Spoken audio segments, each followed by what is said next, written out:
A rough, jeepable trail would lead towards an isolated peak. This is Tilla Jogian, or the Hill of the Jogis.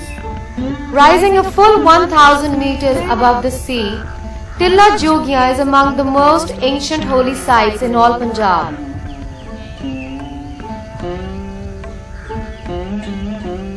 On its forested peak, rich with bird song, there lie the crumbling ruins of a monastery. Abandoned since independence in 1947, it was established in the 1st century BC.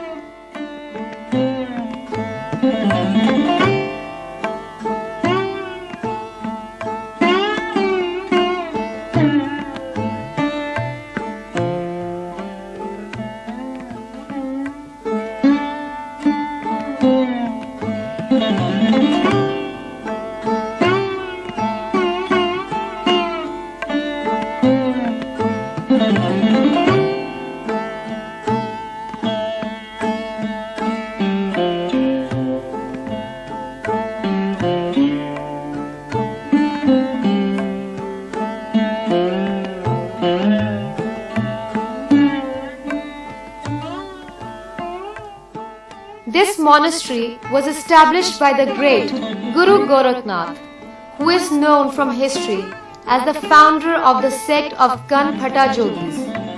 The Kanphata, or those with pierced ears, were a numerous sect of Jogis spread across the length and breadth of the subcontinent.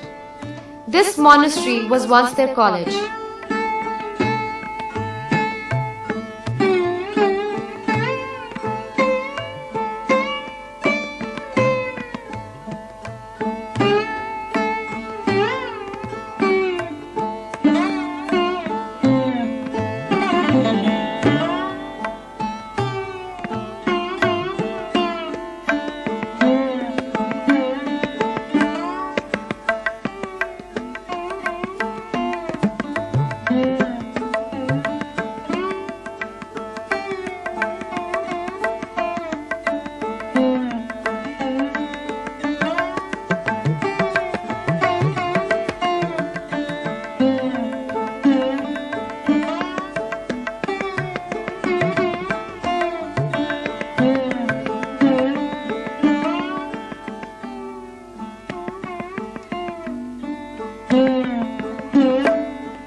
Through the centuries, they came here, faceless and unknown, having forsaken the wealth and luxury of the world in search of communion with their Lord.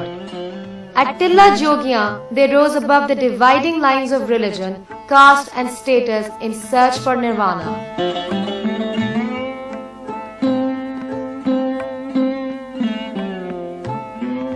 Among those forgotten many, the great Guru Nanak, founder of the Sikh faith, is also known to have done penance on this wind-swept peak. The exact spot where he spent many days in worship sits on the northwest extremity of the hill, overlooking a sharp fall. It is now marked by a small domed building. This building, like many others, has been a victim of mindless treasure hunters.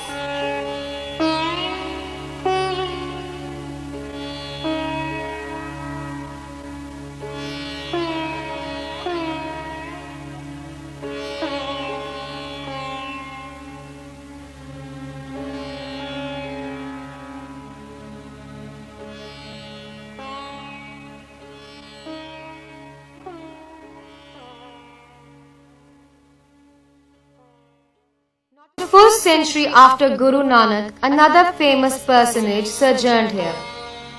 It was the month of April in 1581 when the Mughal king Akbar the Great arrived in retinue. He came not to do penance but because he had heard so much about Tilla. By this time, however, the name of Gorakhnath had been eclipsed by that of Balnath Jogi.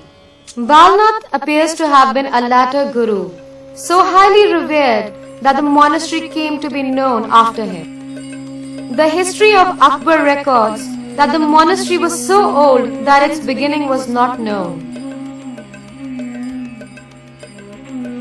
Akbar left his mark at Tilla in the shape of an impressive water tank. Perhaps those were years of drought and the Jogis had petitioned the king for such an endowment.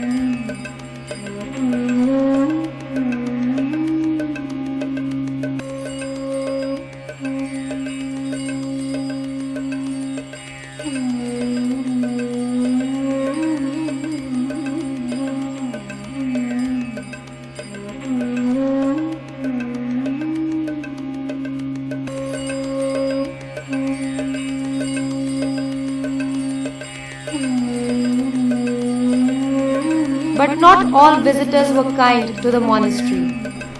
In 1748, Ahmad Shah Abdali looted and burned this monastery.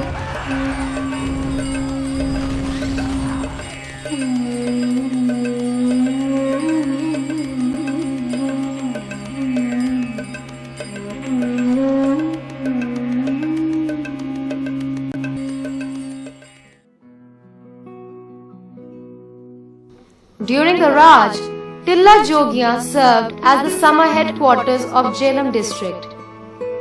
That was when the court and office of the deputy commissioner moved up every year in May to these cool forested slopes. Here it stayed until the end of August, while all around the Jogis went about their business.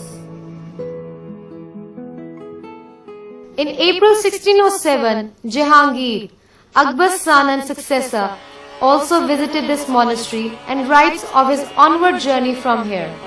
His diary records that he travelled in the bed of a river bordered with white and pink flowers. This river was none other than Kahan that flows past Rohtas.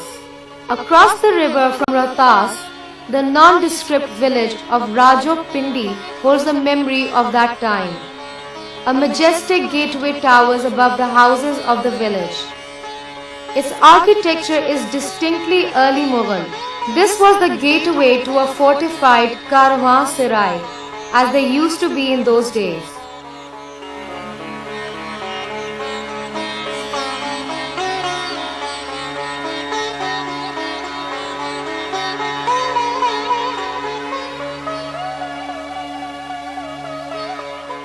Further on, there are remains of quarters for travellers.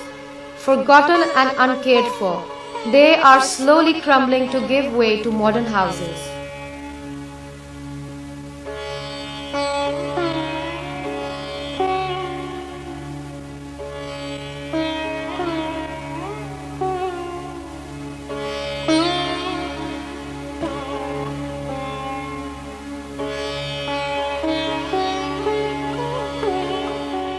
Traders bringing goods to the Rohtas garrison would have overnighted in these rooms. But it is now difficult to tell when the last traveller would have slept under a roof here. Such a traveller would have been roused in the pre-dawn darkness by the call of the muezzin from the nearby mosque. Lost from the collective memory of the community that now lives within the walls of this caravanserai, the mosque no longer serves its original purpose.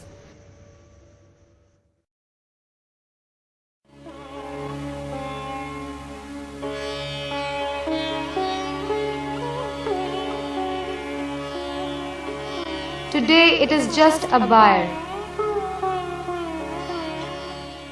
Leaving Rajopindi, Emperor Jahangir and his retinue would very likely have paused by this Bauli or stepped well, not far from the bed of the Kahan river in the vicinity of Kukha village.